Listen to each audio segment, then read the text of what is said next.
Hey guys, I think we're live. I just realized I didn't finish my tea. Hang on a sec.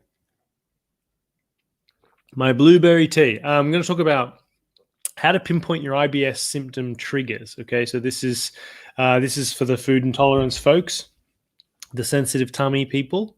If you get a question, let me know in the comments, and I'll hopefully be able to get to those at the end. I don't want to go every time I do a live; it ends up going like an hour, and I am trying to keep them to a more reasonable. A more reasonable length. If you join me live though, say hi in the comments. You don't have to click the link in the description. I think it's just it'll just show you. It won't show your name to me just because of the software I'm using. But if you just say hi and where you're from, that's always fun. Let's get into this. So I actually made a little thing just then. How's that look? That's better. So hopefully you guys can see this. So how to pinpoint your IBS symptom triggers. And we're going to kind of go through each of these points. So yeah, does that... I just want to double check that people see what I see. So if I go into this group here, for example, my group here, it should be here. Oh yeah, here it is. All right. I'll turn that off before it breaks itself. Okay. So test to rule out other issues first. So you need to make sure that so someone comes to me and they're like, oh yeah, I have all these symptoms. What should I do? Should I follow this elimination diet? Should I be taking these supplements? Should I, this, that, and the other? It's very overwhelming. Well, first of all, do we, based on what you said, do we feel like could there be something more sinister going on? Hopefully not, and very likely not, right? But in some instances, you may want to see, you definitely should see your GP. They may want to do colonoscopy, endoscopy, blood tests. Maybe we're looking at celiac disease. So there's a couple of things you want to rule out first. Speak to GP. If you're watching me here, you've probably done all that, right? And they've said, hey, we can't figure out what it is. There's no physical issue, which is great, right? I know you're not getting the comfort of, well, what the hell is wrong with me? But hey, at least it's not something we can see physiologically wrong. So we're going to say you've got IBS, and Google the FODMAP diet, and we'll see you later. And that's what happens, right? And then you walk out of there thinking like, well, now what? Has that happened to anyone? Let me know in the comments, yes, if that sounds familiar to you. But at least if you've done that, you know what you're working on now. In that instance, we would follow a certain elimination protocol to figure out what is going on. The tests, skin test things, food intolerance testing, gut microbiome, stool testing, all that stuff. It doesn't give you a solution. This is the problem. It gives you more information that might be helpful, maybe, or may or may not be accurate, but it doesn't actually tell you the answer, right? What to do. So what we find is that it just confuses you, and regardless if you have the test or not, the solution is the same: elimination diet and potentially some other things I'll talk about. So so that's what I think about, testing and ruling out other issues first. So hopefully that's clear. Okay. Modified low FODMAP diet to start. So you don't have to go full-blown low FODMAP, very restrictive necessarily. Depends on what you try. But what I do in my 5-day challenge, my free 5-day challenge, if you want to register for it, you can go here, diabetesdisease.com/challenge-register. So fructose free we start with. So what that means is like, how you cut out wheat, bread and wheat products and stuff, and you feel like, I feel so much better. I got clearer mind, have more energy, less bloating. It's gluten. Well, it's not gluten. If in certain instances, like if you have, like obviously celiac disease, but another autoimmune issues, then I'm leaning towards the protein, gluten being a problem. But it's actually the wheat fructans, which are a FODMAP, which are a carbohydrate. That is the problem. So, and there's also fructans in fruits and vegetables, particularly garlic and onion are very high. And everyone knows those as being like, the triggers. So we do fructan free in the beginning. So that means you would cut out really wheat. You can go gluten-free bread. But essentially, if you're doing that, you're probably not going to be eating wheat very much. So you're really cutting down on the wheat, onion, and garlic. And there's others as well, but we kind of focus on those three. And that's what some would call a modified low FODMAP diet. And you kind of cut those first for a week and be strict about it. And we'll see, did it improve anything? Did it improve my bloating or the flatulence or gas or stomach pain? Did I notice any difference with my diarrhea or constipation? Was I able to go more regularly or not? From there, we can make some decisions. Okay, so if you're doing this by yourself, that's where I would start. Let's remove that. Does that hopefully that makes sense so far? Okay. Yep, this one. Be methodical, approach it like Sherlock. So let's assume you are, well, even with the modified low FODMAP diet to start, but can you don't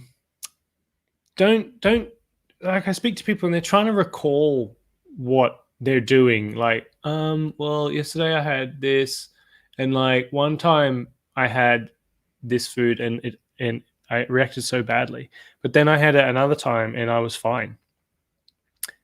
And then you're just like, well, now I'm just confused, right? Does that happen to you? People are doing this all the time, and it's because for several things. But if we circle back to my point about being methodical about it, you just need to eliminate any recall issues. So that means you need to track things down, okay? Whether you use an app or whether you write them down.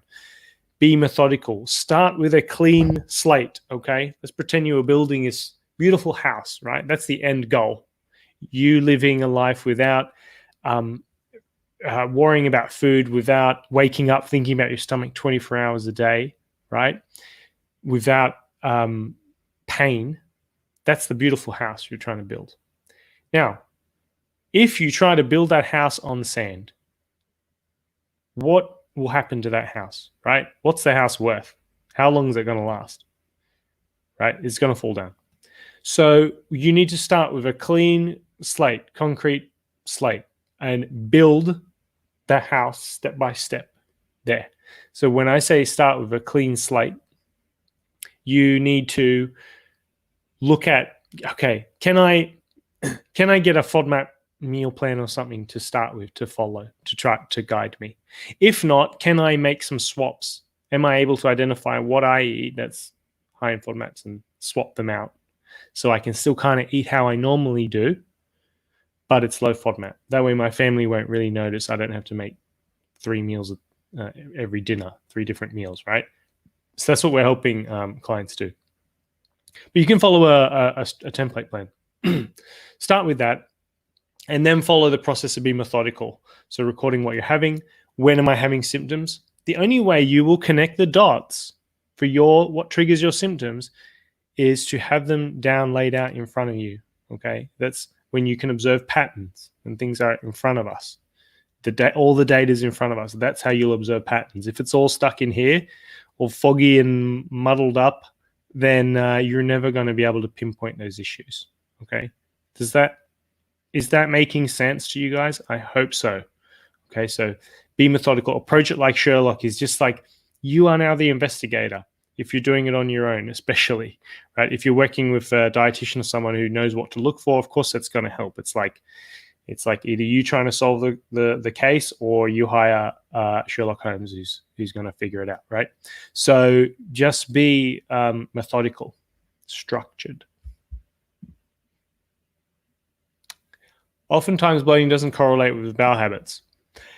With clients, if I will get you to record Bristol stool chart type.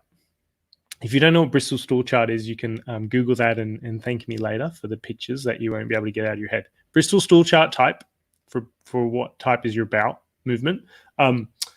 Then tracking diarrhea or constipation, like as in that happens with the Bristol stool chart, right? But like if you're constipated, like when did you go? Which days were you actually able to have a bowel movement? But then bloating and gas and pain, I would get you to record those separately. Well, not separately, but like as a separate section, because they don't always overlap. We can resolve. It depends what causes. Say constipation. Let's use that as an example, right? A lot of people have it, and we don't talk about it with anyone.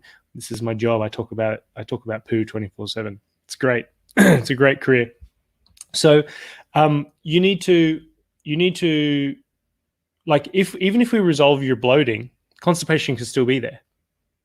So they're not always like, oh, it's my constipation that causes my bloating.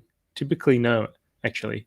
And because your constipation might not just be a food intolerance. It might be that you've got some nerve issue. So, what tells your bowels to open? What moves food along? Like there's this connection. The vagus nerve, the gut-brain axis is what it's generally known as.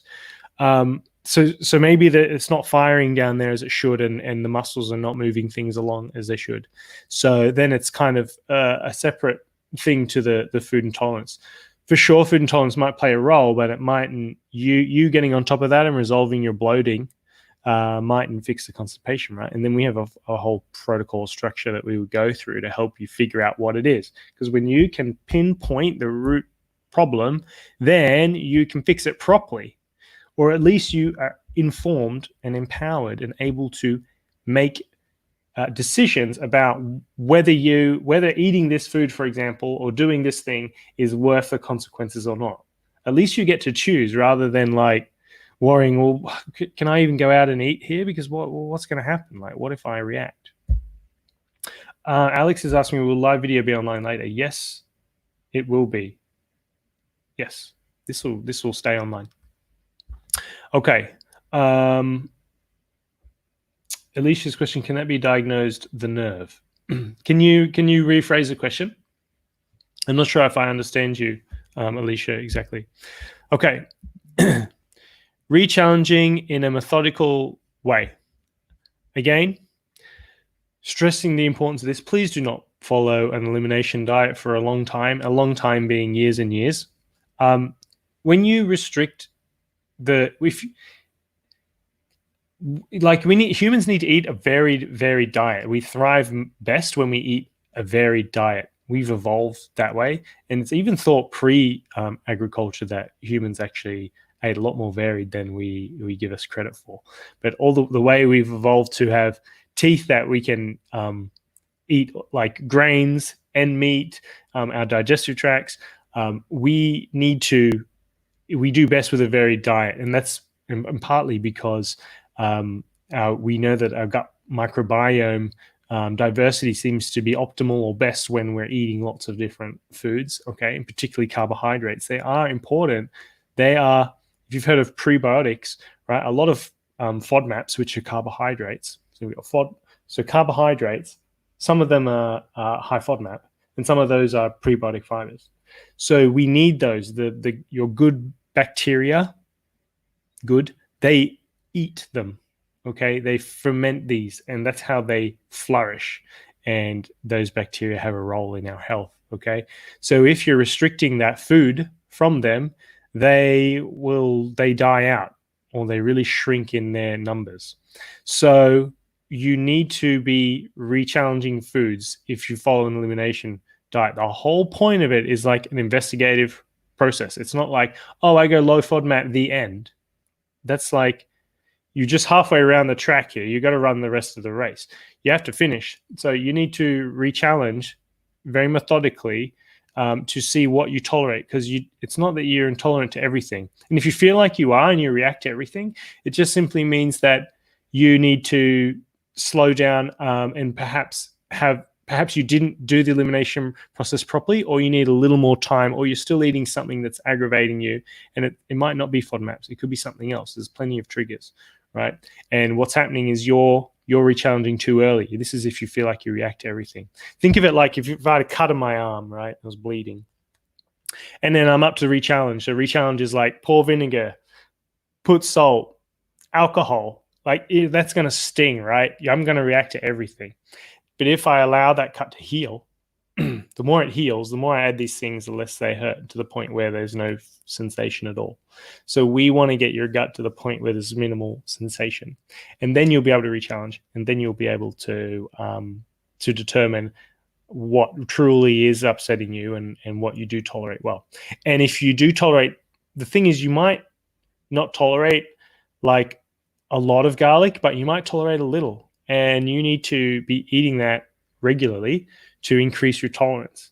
So we need to figure, what do you tolerate, and how can we put it in your diet in a way where it doesn't stack up and cause symptoms, but where it's enough that your tolerance increases. Because you can. This is the best part about food intolerance, is for a lot of people and a lot of the intolerances, you can increase your threshold to how much you can have. Think of it like eating spicy food or drinking alcohol.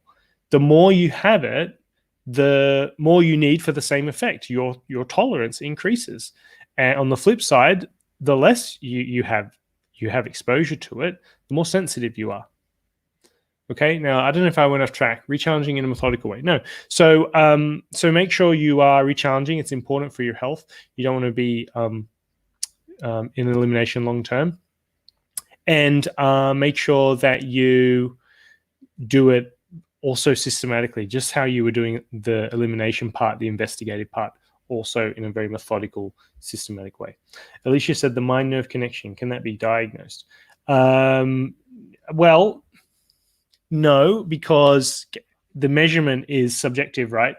There's no blood test or something. It's measurement like, hey, on a scale of 1 to 10.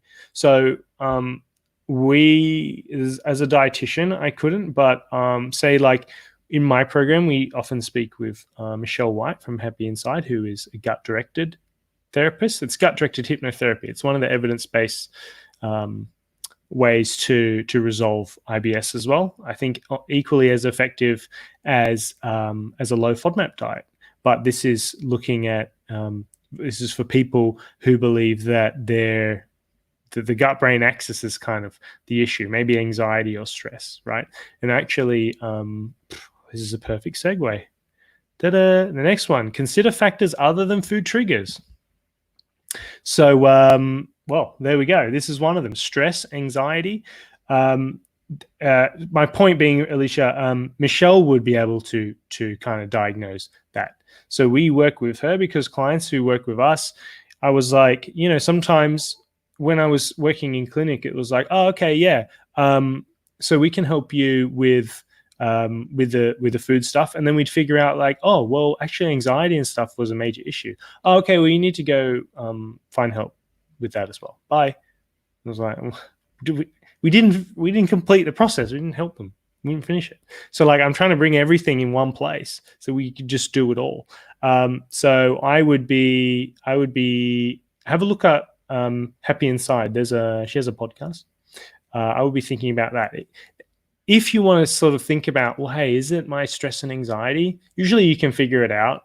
Like you'll know if you suspect it, it's very obvious, right? But if you go on holiday or vacation, does your symptoms change? That's what I want you to think about. And because if they do, sometimes we're like, oh, it must be the water I'm drinking, or this food is different, or whatever it is. But it's actually because you're in a different environment and you don't have that chronic underlying stress going on and anxiety that's actually fueling your symptoms. It's not the sole cause. What it is, it's like adding fuel to the fire. So you've got a food intolerance, but then your anxiety or stress is like fanning it, is like pouring like gasoline and stuff on it, and it's just like going crazy, right? So it really exacerbates your symptoms. Does that help? I just realized I didn't, hang on one sec. I didn't plug in my charger.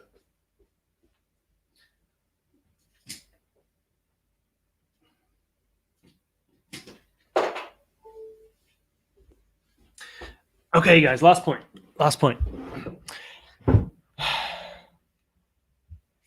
Someone's right. This makes a lot of sense. I'm excited to re-challenge. Good. And make sure you follow structured. Follow a plan of structure. That's my final point. So if you're doing it by yourself, Monash app. It's like $12 or something. Monash app. Get that. And then if you need like a meal plan or you want some video lessons and stuff to follow, I have that 14-day digestive reboot.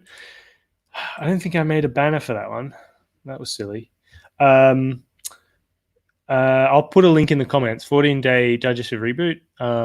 It's like I've got five weeks worth of meal plans, vegetarian as well included, and it kind of gives you an idea what to follow, right? But it's not individualized to you. Like, I don't know, your calorie goals, for example. So, you have to take it for what it's worth, but there's kind of like video lessons with me walking you through what to do.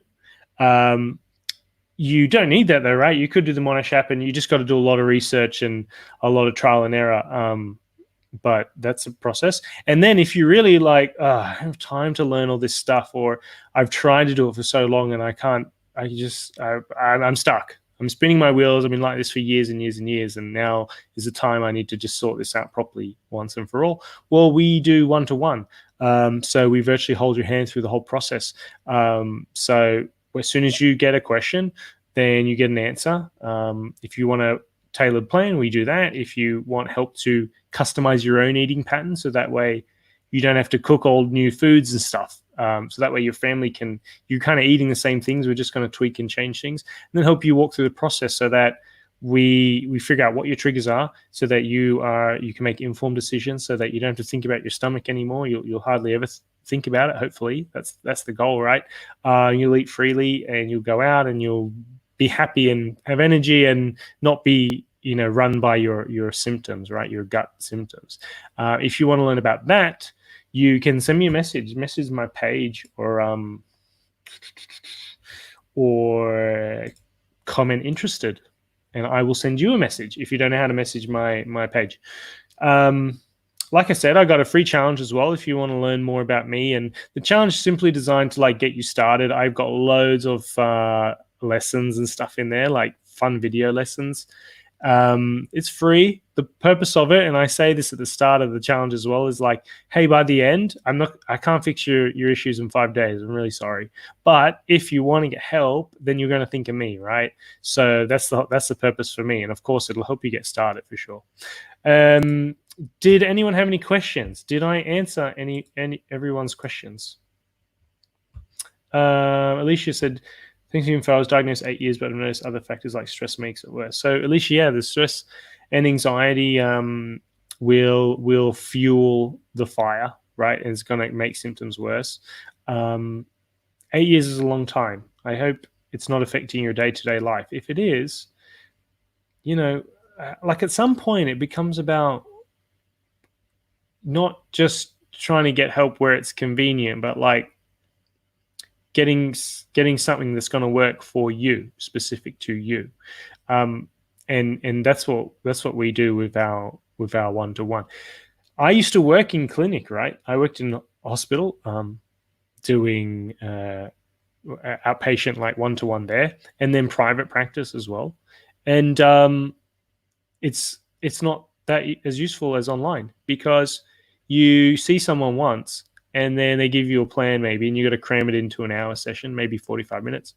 So it's not really personalized. You don't know a lot about them. And then they come back and see you in a month maybe, or 2 months. Or if it was public system, you had to wait like 5 months. Well, you can believe how reliable and effective that was. People will walk out of the clinic and then they have questions and they can't get their questions answered, or they have to send an email and might get a reply in a week. Whereas the way we do it is like, you got a question, just hit me up in Messenger. We'll reply like in an hour. You want to get on a call? Cool. Let's organize a time. So it's like you don't stuff around anymore, because time, like people, I don't want people living their lives like this. We found that this is really, really effective, and we can like pinpoint exactly what's the root cause and make sure that you're you're on top of it. Your life shouldn't be dictated. So let me just summarize quickly. So test to rule out other issues, right? You see my cursor?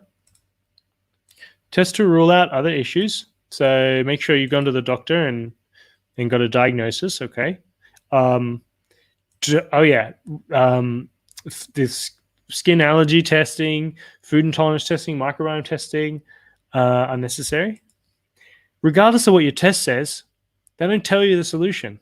Or they might stack the solution as, well, you need this Candibactin supplement, and you need this one, and you need this garlic thing, and you need whatever. It didn't matter what your result was. They were going to recommend that anyway, and you don't need those necessarily. And they're also kind of like not a permanent solution, right?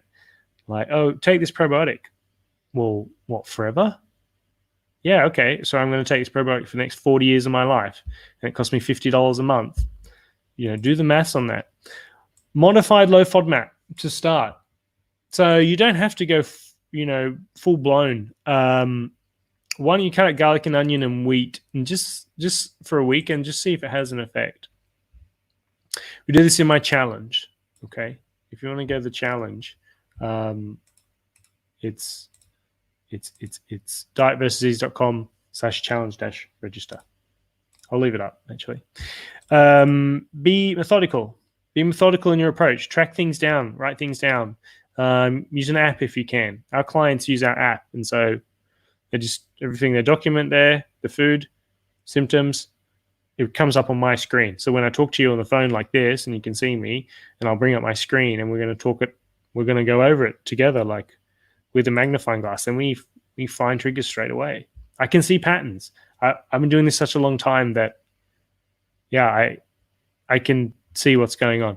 Oftentimes, bloating doesn't correlate with bowel habits, so make sure you're tracking your symptoms and bowel movements like kind of a separate category. Re-challenge methodical.